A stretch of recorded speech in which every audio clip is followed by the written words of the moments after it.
দুনিয়াতে অনেক মানুষ দেখবেন বিয়ের সাথে যেতে চায় না, অনেক ছেলেরাও বিয়ে করে না, অনেক মেয়েরাও বিয়ে করে না, চিরকুমার কুমারী হয়ে থাকে। এটা নবীর আদর্শের বিরোধী। বিবাহ বন্ধনে আবদ্ধ হওয়া নবীর আদর্শ, নবীর সুন্নাত। এই বিবাহ বন্ধনকে যেই ব্যক্তি অস্বীকার করবে, বিবাহ বন্ধন থেকে যেই ব্যক্তি দূরে থাকবে, মুখ ফিরিয়ে নিবে, পৃষ্ঠ প্রদর্শন করবে, আল্লাহর হাবিব রহমতের নবী, মায়ের নবী বলেছেন ফালাইসা মিন্নি, সে আমার উম্মত হতে পারে না। আর যেই ব্যক্তি রাসূলুল্লাহর উম্মত হতে পারবে না, ওই ব্যক্তি আল্লাহর বান্দা হতে পারবে না। আর যেই ব্যক্তি আল্লাহর বান্দা বান্দি হতে পারবে না, রাসূলুল্লাহর উম্মত হতে পারবে না, ওই ব্যক্তি কোনোদিন আল্লাহর জান্নাতের আশাও করতে পারে না। জোরে কোন ঠিক কিনা? আল্লাহুম্মা সাল্লি আলা সাইয়্যিদিনা মাওলানা মুহাম্মাদ ওয়া আলা আলি সাইয়্যিদিনা মাওলানা মুহাম্মাদ বালাগাল উলা বিকামালিহি কাশাফাত তুজা বিজামালি حسنت جميع خصاله صلوا عليه وآله لا إله إلا الله لا إله إلا الله لا إله إلا الله لا إله إلا الله محمد رسول الله صلى الله عليه وسلم। মুআজ্জাজ মুকাররম, সম্মানিত মুসল্লিন কিরাম, মহান রব্বুল আলামিনের দরবারে অসংখ্য অগণিত শুকরিয়া আদায় করছি যে আল্লাহ পাক আমাদেরকে পবিত্র জিলহজ মাসের দ্বিতীয় জুমায় আল্লাহর ঘর মসজিদে আসার বসার তৌফিকটুকু দান করেছেন। এজন্য আমরা সকলে অন্তর থেকে অন্তরস্থল থেকে হৃদয়ের গভীর থেকে অবনত চিত্তে সমবেত কণ্ঠে চিৎকার করে সকলে করছি আলহামদুলিল্লাহ। লক্ষ কোটি দুরূদ ও সালাম আল্লাহর সৃষ্টির প্রধান আকর্ষণ, বিশ্বসভার সভাপতি, বিশ্ব মানবতার মহান মুক্তির দিশারি, বিশ্ব মানবতার মহান শিক্ষক, ইমামুল আম্বিয়া, সাইয়্যিদুল আম্বিয়া, হাবিব কিবরিয়া, আশরাফুল আম্বিয়া, নবীদের নবী, সর্বশ্রেষ্ঠ নবী, আকায়ে নামদার, তাজদার মদিনা, হযরত মুহাম্মদ মুস্তাফা, সকলে পড়ি সাল্লাল্লাহু আলাইহি ওয়াসাল্লামের উপর। সম্মানিত হাজিরিন, কুরআনুল কারীমের 49 নম্বর সূরা, সূরাতুল হুজুরাত থেকে প্রথম আয়াতে কারিমা তেলাওয়াত করেছি। রাসূল করিম সাল্লাল্লাহু আলাইহি ওয়াসাল্লামের পবিত্র জবান থেকে বর্ণিত অসংখ্য হাদিস থেকে একখানা হাদিস শরীফ তেলাওয়াত করেছি। কোরআনের আয়াত এবং হাদিসের আলোকে সংক্ষিপ্ত আকারে একটি কথা বলার চেষ্টা করব। আল্লাহ পাক যেন আমাদেরকে ইখলাসের সাথে আমানের নিয়তে হেদায়েতের উদ্দেশ্যে কথাগুলো মনোযোগ দিয়ে শ্রবণ করার তৌফিক দান করেন। সকলে বলি আমিন। রাসূল করিম সাল্লাল্লাহু আলাইহি ওয়াসাল্লামের সুন্নাত সমূহ থেকে একটা সুন্নাত হচ্ছে বড়দেরকে সম্মান করা, ছোটদেরকে স্নেহ করা। আল্লাহর হাবিব সাল্লাল্লাহু আলাইহি ওয়াসাল্লাম হাদিস শরীফে ইরশাদ করেছেন, মাল্লাম ইয়ারহাম সগীরানা ওয়া লাম ইউক্কির কাবীরানা ফালাইসা মিন্না।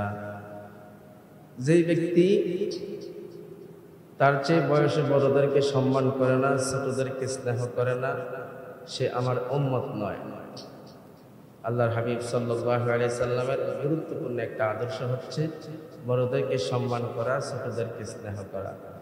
বনু তামিম গোত্রের একটি প্রতিনিধি দল আল্লাহর হাবিব সাল্লাল্লাহু আলাইহি ওয়াসাল্লামের দরবারে আগমন করেছেন, এসেছেন দ্বীন শিক্ষা করার জন্য।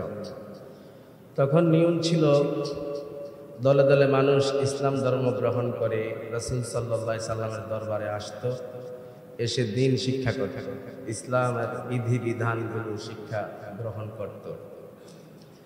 রাসূল ওই প্রতিনিধি দলের একজনকে নেতা বানিয়ে দিতেন, তার দিক নির্দেশনা মোতাবেক ওই প্রতিনিধি দল পরিচালিত হতো। তো এই বনু তামিম গোত্রের নেতা কে হবে? হযরত আবু বকর সিদ্দিক রাদিয়াল্লাহু তাআলা আনহু কাকা ইবনে হাকিম রাদিয়াল্লাহু তাআলা আনহুর নাম প্রস্তাব করলেন। হযরত ওমর ফারুক রাদিয়াল্লাহু তাআলা আনহু আকরা ইবনে হাবিস রাদিয়াল্লাহু তাআলা আনহুর নাম প্রস্তাব করলেন। দুইজনের নাম প্রস্তাব করলেন। উভয়ের মধ্যে একটু কথা কাটাকাটি হয়ে গেল এবং তাদের আওয়াজ উঁচু হয়ে গেল। আল্লাহর হাবিব সাল্লাল্লাহু আলাইহি ওয়াসাল্লাম ওই মজলিসে উপস্থিত ছিলেন। আল্লাহ তাআলার সাথে সাথে আয়াত অবতীর্ণ করে দিলেন। আল্লাহ বললেন, ইয়া আইয়ুহাল্লাযীনা আমানু লা তুকদ্দিমু বাইনা ইয়াদাইল্লাহি ওয়া রাসূলিহি ওয়াত্তাকুল্লাহ ইন্নাল্লাহা সামিউন আলীম। আল্লাহ তাআলা বললেন, হে মুমিনগণ, লা তুকদ্দিমু বাইনা ইয়াদাইল্লাহি ওয়া রাসূলিহি, তোমরা আল্লাহ এবং আল্লাহর রাসূলের সামনে অগ্রসর হইও না। ওয়াত্তাকুল্লাহ, এই ক্ষেত্রে তোমরা আল্লাহকে ভয় করো। ইন্নাল্লাহা সামিউন আলীম, কেননা আল্লাহ তাআলা সব শুনেন এবং জানেন। অর্থাৎ যেই মজলিসে আল্লাহর হাবিব সাল্লাল্লাহু আলাইহি ওয়াসাল্লাম উপস্থিত থাকবেন, সেখানে আল্লাহর নবীর সিদ্ধান্তে অপেক্ষা না করে তোমরা নিজেরা সিদ্ধান্ত দিয়ে দিও না। যেহেতু ওই মজলিসে রহমতের নবী উপস্থিত ছিলেন, সুতরাং এই বনু তামিম গোত্রের প্রতিনিধি দলের নেতা কে হবে, এটার সিদ্ধান্ত আল্লাহর নবী দিবেন। এটার অপেক্ষা তোমরা করলা না, নিজেরা সিদ্ধান্ত দিয়ে দিলা। আল্লাহ বললেন, এটা করা যাবে না, এবং এই ক্ষেত্রে তোমরা আল্লাহকে ভয় করো, কেননা আল্লাহ তাআলা সব শুনেন এবং জানেন।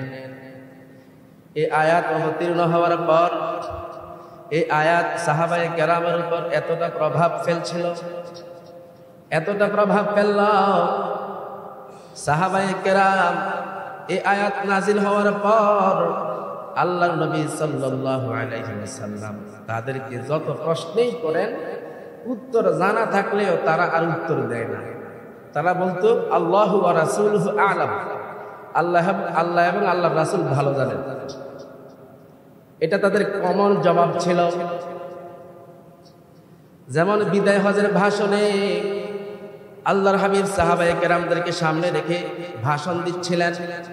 এক পর্যায়ে জিজ্ঞেস করলেন, আইয়ু শাহরিন হাযা, ও আমার সাহাবারা, এটা কোন মাস?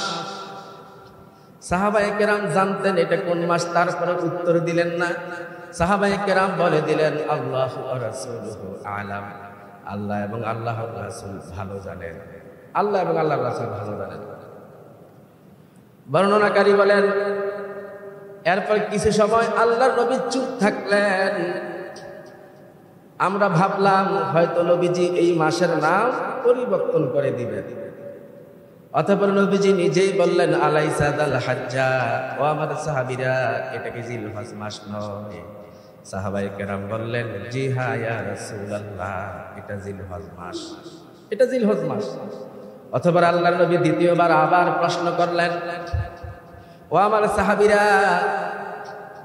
আইয়ু বালাদিন হাদা, এটা কোন শহর? সাহাবায়ে কেরাম জানতেন এটা কোন শহর, কিন্তু উত্তর দিলেন না আদবের কারণে।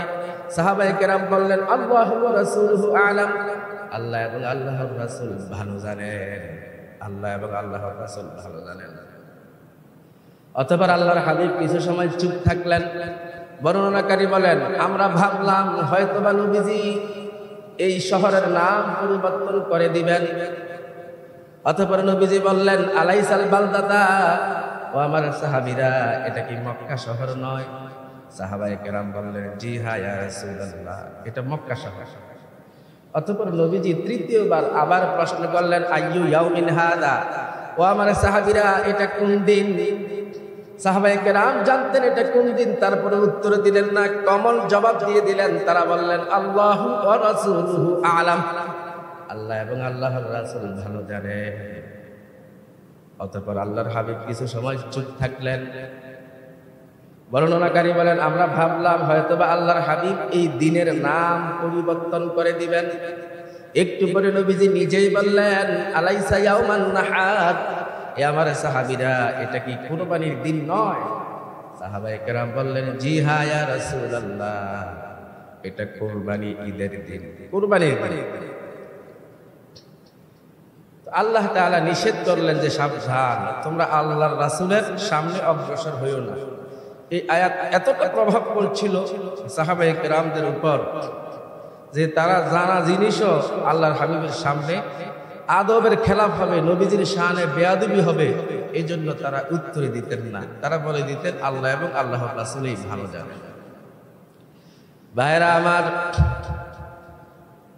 যে আমল আল্লাহর হাবিব করেন নাই ওইটাকে সওয়াব মনে করে ওইটাকে সওয়াব মনে করে করা, এটাও নবীজির আগে বাড়া, নবীজির সামনে অগ্রসর হওয়া, এটাও করা যাবে না। এটাও নবীজির শানে খেলাফ এবং শরীয়ত বিরোধী কাজ। যেমন তিনজন সাহাবী এরা পরামর্শ করলেন,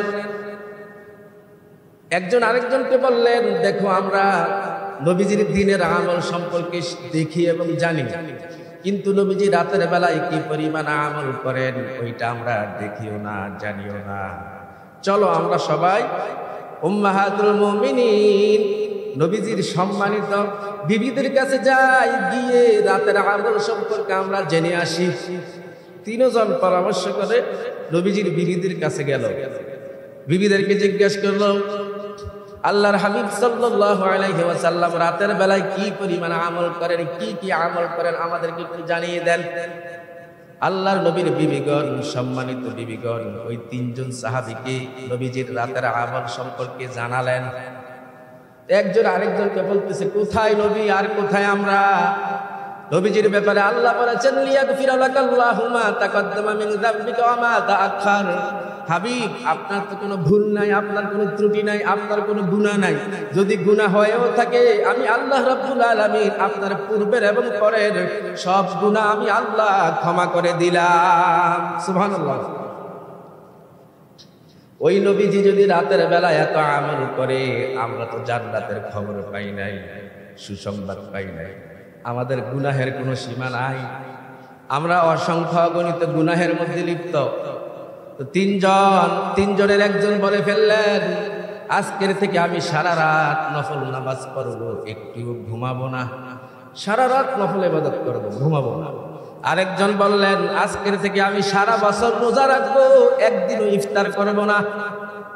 আরেকজন বললেন, আজকে থেকে আমি নিয়ত করলাম জীবনে কোনোদিন আমি বিয়ে শাদী করব না, কারণ বিয়ে শাদী করলে ইবাদতের মধ্যে বিঘ্নতা সৃষ্টি হয়, এই জন্য আমি জীবনে বিয়ে করব না। এরা তিনজন তিনটা প্রস্তাব রাখলো। এমন সময় তাদের সামনে আল্লাহর হাবিব সাল্লাল্লাহু আলাইহি ওয়াসাল্লাম হাজির হলেন, উপস্থিত হয়ে বললেন, ও আমার সাহাবীরা, তোমরা এমন এমন কথা বলছিলে, আমি শুনছিলাম, ঠিক কিনা? সাহাবায়ে কেরাম বললেন, জি হ্যাঁ ইয়া রাসূলুল্লাহ, আমরা এমন এমন কথা বলেছিলাম। আল্লাহর নবী বললেন, ও আমার সাহাবীরা, মনে রাখবা তোমাদের ইহকালে শান্তি, পরকালে মুক্তি আমার অনুকরণের মধ্যে। তোমরা যদি দুনিয়ায় শান্তি পেতে চাও, আখিরাতে মুক্তি পেতে চাও, তাহলে আমার আদর্শের অনুসরণ করতে হবে, অনুকরণ করতে হবে। আমি মুহাম্মদুর রাসূলুল্লাহ সাল্লাল্লাহু আলাইহি ওয়াসাল্লাম এমন নবী, আমি রাতের কিছু অংশে তাহাজ্জুদের নামাজ আদায় করি, আবার কিছু অংশে ঘুমাই।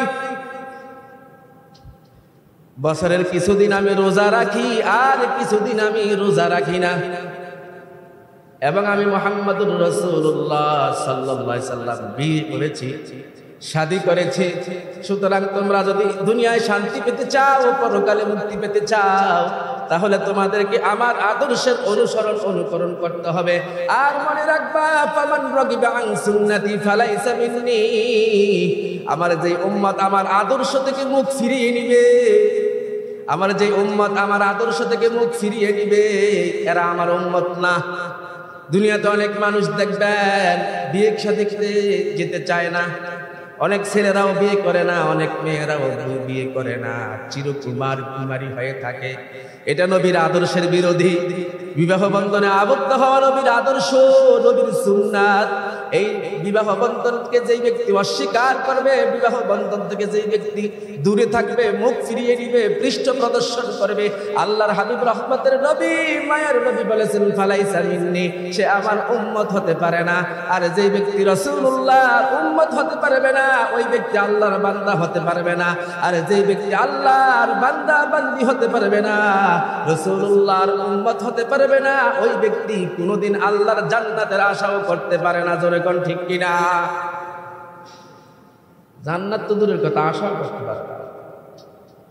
তো যেটা রাসূলুল্লাহ সাল্লাল্লাহু আলাইহি সাল্লাম যে আমল করেন নাই, ওইটা করে আপনি সওয়াব মনে করা, এটাও নবীজির আগে বাড়া, নবীজির সামনে অগ্রসর হওয়া, এটাও নবীজির শানে বেয়াদবি এবং শরীয়ত বিরোধী কাজ করা যাবে না। সূরা হুজুরাতের 2 নম্বর আয়াতে আল্লাহ বলেন, ইয়া আইয়ুহাল্লাযীনা আমানু লা তারফা'উ আসওয়াতাকুম ফাওকা সাওতিন নাবিয়্যি ওয়া লা তাজহারু লাহু বিল কওলি কাজহরি বা'দিকুম লিবা'দিন আন তাহবাতা আ'মালুকুম ওয়া আনতুম লা তাশউরুন। আল্লাহু আকবার। কোন এই আয়াতেও আল্লাহ তাআলা সাহাবায়ে কেরাম এবং উম্মতদেরকে একটা আদব শিক্ষা দিয়েছেন, এই সেই আদব। আল্লাহ তাআলা বলেন, হে মুমিনগণ, লা তারফাউ আসওয়াতাকুম ফাওকা সাওতিন নবী, তোমরা তোমাদের কণ্ঠস্বরকে নবীজির কণ্ঠস্বরের উপরে উঁচু করো না। তোমাদের কণ্ঠস্বরকে নবীজির কণ্ঠস্বরের উপরে উঁচু করবে না। ওয়ালা তাজহারু লাহু বিল কওলি কাজহরি বা'দিকুম, তোমরা একজন আরেকজনের সাথে যেমন উঁচু স্বরে কথা বলো, নবীজির সাথে তোমরা তেমন উঁচু স্বরে কথা বলবে না।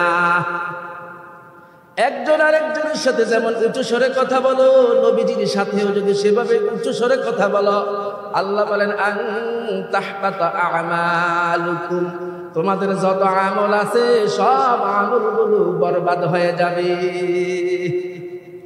ওয়া আনতুম লা তাশউরুন, তোমাদের আমল যে বরবাদ হবে এটা তোমরা মোটেও টের পাবে না।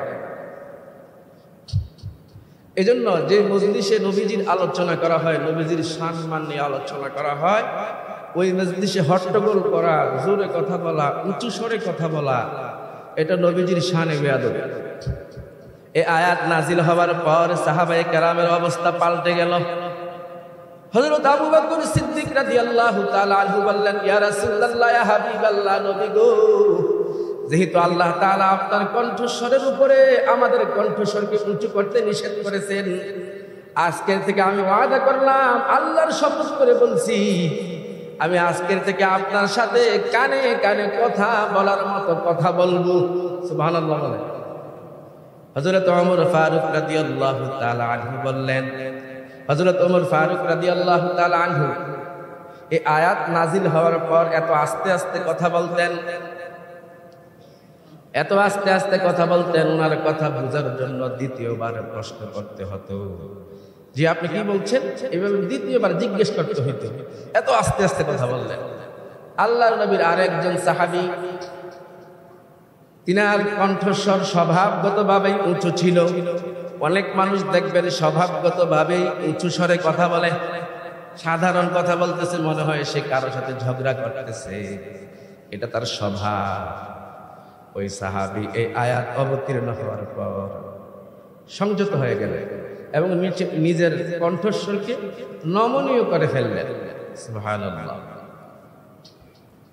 আল্লাহ তাআলা বললেন, ইন্নাল্লাযীনা ইয়াগুদ্দুনা আসওয়াতাহুম ইনদা রাসূলিল্লাহ উলাইকাল্লাযীনা ইমতাহানাল্লাহু কুলুবাহুম লিত্তাকওয়া লাহুম মাগফিরাতুন ওয়া আজরুন আযীম। আল্লাহ তাআলা বলেন, নিশ্চয় যারা আল্লাহ নবীর সামনে তাদের আওয়াজকে, তাদের কণ্ঠস্বরকে নিচু করে রাখে, নবীজির মজলিসে, যে মজলিসে নবীজির আলোচনা করা হয়, সেখানে আদব এহতেরামের সাথে চুপচাপ বসে নবীজির ওয়ারিসদের কথা শুনে চুপচাপ বসে থাকবে, আল্লাহ বলেন উলাইকাল্লাযীনা ইমতাহানাল্লাহু কুলুবাহুম লিত্তাকওয়া লাহুম মাগফিরাতুন ওয়া আজরুন আযীম। আল্লাহু আকবার। আল্লাহ বলেন এরা হলো ওই সমস্ত লোক যাদের অন্তরকে আমি আল্লাহ তাকওয়ার জন্য পরীক্ষা করে নিয়েছি, আর সে পরীক্ষায় তারা উত্তীর্ণ হয়েছে। আল্লাহ বলেন লাহুম মাগফিরাহ ওয়া আজরুন আযীম, তাদের জন্য রয়েছে ক্ষমা এবং মহা পুরস্কার।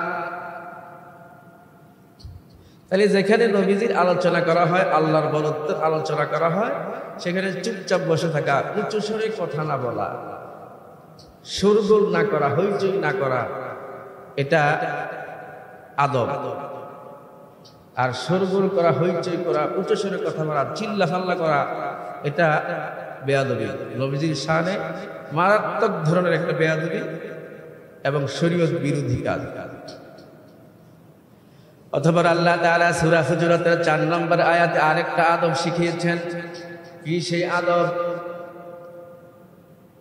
আল্লাহ নবী রাহমাতুল লিল আলামিনের দরবারে বনু তামিম গোত্রের কিছু লোক আসলো সাক্ষাৎ করার জন্য। তখন হুজুর সাল্লাল্লাহু আলাইহি সাল্লাম হুজরা শরীফের ভিতরে অবস্থান করছিলেন। এরা বাহির থেকে উঁচু কণ্ঠে চিৎকার করে ডাকতে লাগলো মুহাম্মদ সাল্লাল্লাহু আলাইহি সাল্লামকে। এরা বলল, ইয়া মুহাম্মদ উখরুজ ইলাইনা, হে মুহাম্মদ আপনি আমাদের কাছে বের হয়ে আসুন, আপনার সাথে আমাদের আলোচনা আছে, কথাবার্তা আছে, আপনার সাথে আমরা সাক্ষাৎ করতে চাই। এভাবে তারা চিৎকার করে ডাকাডাকি করতে লাগলো। নবীজি হুজরা শরীফের ভিতরে অবস্থান করছিলেন, তারা বাহির থেকে চিৎকার করে ডাকতেছিল। এটা আল্লাহ তাআলার কাছে ভালো লাগে নাই। আল্লাহ সাথে সাথে আয়াত অবতীর্ণ করে তাদেরকে সতর্ক করে দিলেন। আর এই জাতীয় লোকদেরকে যারা দূর থেকে নবীজিকে ডাকাডাকি করবে, এদেরকে আল্লাহ তাআলা নির্বুধ বলেছেন, বোকা অবুঝ বলেছেন। আল্লাহ বলেন ইন্নাল্লাযীনা ইউনাদুনাকা মিন ওয়ারাইল হুজুরাতি আকসারুহুম লা ইয়াকিলুন। আল্লাহু আকবার।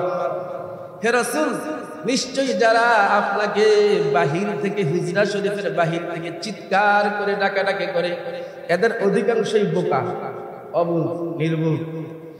এই আয়াতের ব্যাখ্যায় মুফাসসিরিনে কেরাম বলেন, উম্মতের সব উলামায়ে কেরাম নবীদের ওয়ারিস। আল উলামা ওয়ারাসাতুল আম্বিয়া, আলেমগণ নবীদের ওয়ারিস।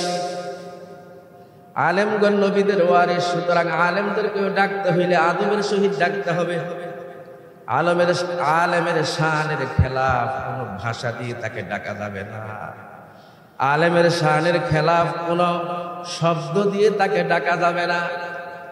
এই জন্য আল্লাহ বলেন, হে রাসূল, যারা আপনাকে হুজরা শরীফের বাহির থেকে চিৎকার করে ডাকাডাকি করে, এদের অধিকাংশই হলো লা ইয়াকিলুন, এরা নির্বোধ, বোকা, অবুঝ। এদের যদি বোধ শক্তি থাকতো, বুঝ শক্তি থাকতো, তাইলে এরা চিৎকার করে আপনাকে ডাকাডাকি করতো না। আল্লাহ রাব্বুল আলামিন আমাদের সকলকে সূরা হুজুরাতে আল্লাহ তাআলা নবীজির যে শান এবং মান বর্ণনা করেছেন, উম্মতের উলামায়ে কেরামের যে শান এবং মান আল্লাহ তাআলা বর্ণনা করেছেন, নবীজি সাল্লাল্লাহু আলাইহি সাল্লামের প্রতি ওই শান মান প্রদর্শন করে আলেম ওলামাদের প্রতি এরকম সম্মান এবং আদব লেহাজ রক্ষা করে আমরা যেন চলতে পারি, আল্লাহ তাআলা যেন আমাদেরকে সেই তৌফিক দেন। সবাই বলে আমিন।